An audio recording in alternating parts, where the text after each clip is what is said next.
ఆగో తినబడుతుంది.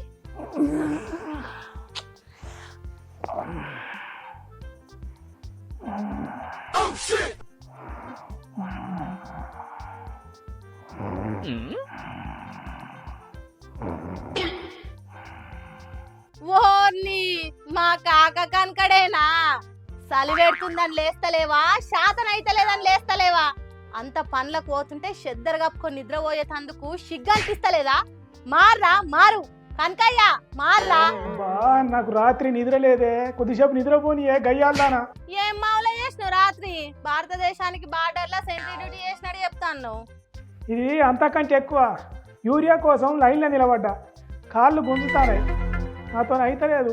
వెనుకోడు నెట్టుడు, ముందటోడు ఒత్తుడు, గోధుమ పిండిని విసికినట్టు అయింది. మస్తు అలిస్ట్ అవుతుంది. జర కొద్దిసేపు పండుకొని అని దండం పెడతా. ఈ తెలివి తక్కువ ముఖంలో కట్టే లైన్లో ఎందుకు నిలబడ్డావు? సెల్ ఫోన్లో బుక్ చేసుకోవచ్చు కదా. సెల్ ఫోన్లో బుకింగ్ చేసుకుంటే మస్తు యూరియా దొరుకుతుందని చెప్పినోని చెప్పనుకొని పల్లా చంపాలి. మరి వాడి నాలుకే బయటికి గుంజి వాతలు పెట్టాలి. సిగ్గు శరం లేని బాడుకో ఎక్కను ఎట్లా పడితే అట్లా చెప్తాను. అంటే సెల్ ఫోన్లో బుక్ చేసుకుంటే దొరుకుతలేవా? దొరికితే నాకు గింత బాధ ఎందుకే తల్లి. అబ్బో నీ బాధ. అబ్బో ఓర్ని ఏమైంది? కాలు గంత పెద్ద కట్టు కట్టును. కళ్ళు కాకులు పడిచినాయా? కాలు ఇరిగింది. యూరియా కోసం లైన్లో నిలబడితే చచ్చిపోవుడు ఒక్కటే తక్కువైంది. తిండి లేదు, నీళ్లు లేవు. ఆ ఇగం సలిలా వనుక్కుంటా నిలబడి చచ్చిపోయినా. అయ్యో అరే ఏమనుకోకే, ముచ్చట తెలియకలోళ్ళు పెట్టి లేపినా. సరే కానీ ఈ యూరియా రాకుండా ఇయ్యకుండా అడ్డం పడే అవులగాళ్ళ అడ్రస్ ఉంటే చెప్పు. జనవాణి అడ్రస్ ఉంటే చెప్పు. పంట పెట్టి పల్ల చేరుతా అవులగాళ్ళను.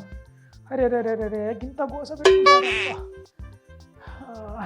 దానికి ఎవరు అడ్డం పడతారే? ఇచ్చేటోడు చక్క ఇయ్యాలే గాని. ఇచ్చటోనికి సిగ్గు లేదా? తెచ్చటోనికి శరం లేదా? రైతులు గింత గోస పడతా అంటే కళ్ళల్లో జిల్లేడు పాలు పోసుకున్నారా? చూస్తలేరా? అరే అట్లా తిట్టొద్దే, కేసులు పెడతారు. కేసు పెడతాడా? ఎవడు పెడతాడు? యూరియా ఇచ్చుడు శాతం కాదు కానీ కేసులు పెట్ట శాతం అవుతుంది వానికి. మైకు దొరకంగానే రైతే రాజ్యం, రైతు రాజ్యం, రైతు కోసం అని ఏతులు ఎందుకు కొట్టాలి? యూరియా ఇచ్చుడు శాతగానోడు. అరే వాళ్ళని వీళ్ళని తిట్టే బదులు, లైన్లలో తిప్పల పడే బదులు నానో యూరియా అనేది ఉంటదట కదా, ఆ షేన్లో కొట్టుకోవచ్చు కదా. ముళ్ళు గట్టి అందుకొని మూతి మీద పడతా పోరు ఏమనుకుంటాను.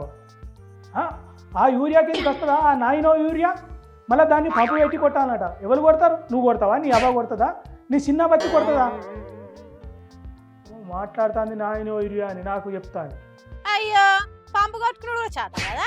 నాకు మాగ శాతం అవుతుంది కానీ ఆ యూరియా ఇచ్చుడు శాతగానికి సిగ్గు అనిపిస్తలేదట్నా. మన ఊళ్ళే సురేష్ గారు పెళ్ళాన్ని చదవలేక ఎటో పోయిండు. కనీసం వానికి ఉన్నంత ఇజ్జత్ లేదా యూరియా ఇచ్చేటోనికి? వాని బతుకులమ్మాను. అబ్బా ఏం గోస అవుతుందిరా నాయన. అరే పాకిస్తాన్ దేశంతో యుద్ధం జరిగినందుకు యూరియా వచ్చుడు బంద్ అయిందట. చైనా దేశం ఆపిందని ఓ లీడర్ సాబు, వకీల్ సాబ్ అన్నాడు కాదే. సరే అప్పుడు అంటే అట్లా, మరి ఇప్పుడు ఏడ వలిగిపోయింది? యాసింగి కన్నా యూరియా అందియాలి కదా. నువ్వు సరికి వానికి మేము చేస్తా అంటే గుడ్ల మీద కోడి పొదిగినట్టు మంచిగా ఎచ్చగా ఇంట్లో పండుకొని మాటలు చెప్తే అయిపోతుందా? తెప్పియాలి కదా ఇప్పుడైనా.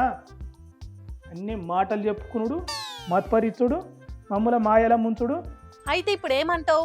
వేసిన ఇత్తనం మొలవకుంటే పంట పండదని తెలిస్తే దాన్ని జడగొట్టి కొత్త పంట వేసినట్టు ఈ యూరియా ఈయన శాతగానంలో సిగ్గు శరం ఇజ్జతి మానం మర్యాదలు ఏమైనా ఉంటే రాజీనామా చేసి కొత్తలను ఎక్కించి అప్పుడు పని చేపియాలి.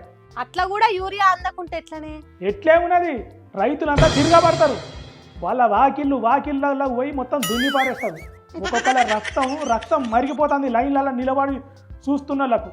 అరే వాళ్ళని కనుక ఒక్కసారి వదిలిపెడితే మాత్రం దొరికినట్టే కొరికి పారేసేంత కోపంతో ఉన్నారు. మరి అట్లనే ఉన్నట్టు కొడతాంది కానీ రాత్రి నిద్ర లేదంటున్నావు కదా, పండుకోపో జరసేపు. చూసిండ్రా తెలంగాణ వచ్చిన 10 ఏళ్లలో రాని యూరియా కష్టాలు ఎందుకు ఇట్లా వస్తున్నాయో, ఎందుకు రైతన్నలను గింత గోస పెట్టుకుంటున్నారో ఏమో గాని ఆ యూరియా గురించి మాట్లాడినోళ్ళు లేరు, సర్కారు నుంచి సమాధానం చెప్పినోళ్ళు లేరు.